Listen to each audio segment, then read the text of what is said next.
هنگامی که پیامبر صلی الله علیه و وفات کردند صحابگان رضی الله عنهم حیران بودند که ایشون رو در بقیع گذارند یا در جای دیگر. ابوبکر رضی الله عنه گفتند که من پیامبر صلی الله علیه و شنیدم که میفرمودند پیامبران در جای دفن میشوند که آنجا قبض روح شدند. سپس سریر پیامبر رو دور کردند و در جای آن قبر گفت. روی مبارکشون سوی قبله است. سری مبارکشون سوی روضه است. روی مبارکشون جهتی بقیع است. قبر مثل قبرهای بقیع ریگی هست، بلندیش مثل کوهون شتر است. سپس ابوبکر رضی الله عنه فوت دیدند و سری ابوبکر برابر کتف پیامبر صلی الله علیه و گذاشته شد. و عمر رضی الله عنه را در برابر کتف ابوبکر دور کردند که در این صورت ببینید که قریب که قبر به دیوار چسبیده است. حجره تا سال 88 هجری به همین شکل ماند.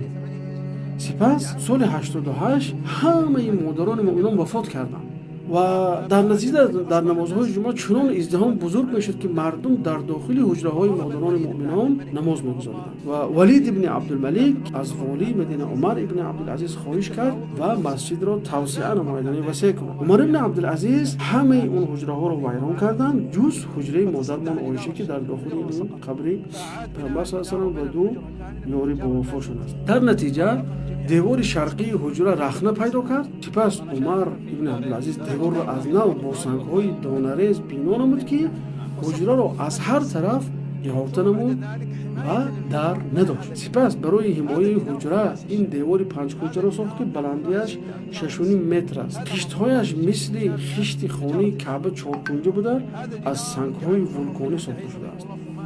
بدو علت اون را 5 کنجه نمودند.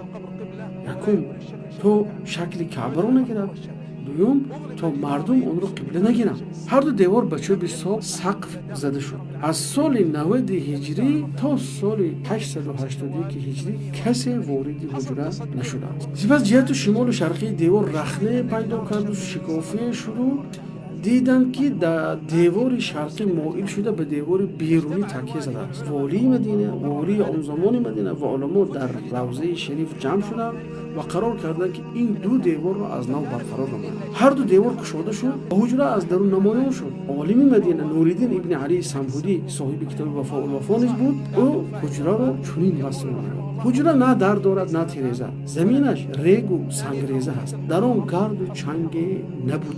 قبرها باشد به مرور صد زمانها، یعنی به مرور 100 سالها قریب نوعیان شده و به زمین یکسان گردیده. زمین حجره از مسجد به مقدار 1 گز پایینتر، یعنی چقورتر است، تقریبا 60 سانتی متر. مساحتش باشد 7 گز در 10 گز است. دیوارها رو ساختند و سقف ساقی اون رو گرفته به جایش گنبد ساختند، غیر از گنبد سبز. بلندی این گنبد 9 متر است که آن در زیر گنبد سبز قرار دارد و خشت آن نصفش سفید است و نصفش سیاه و روی آن گچ پوش شده است و از طرف قبله تریزه دارد. بعد او تا امروز کسی وارد حجره نشده است.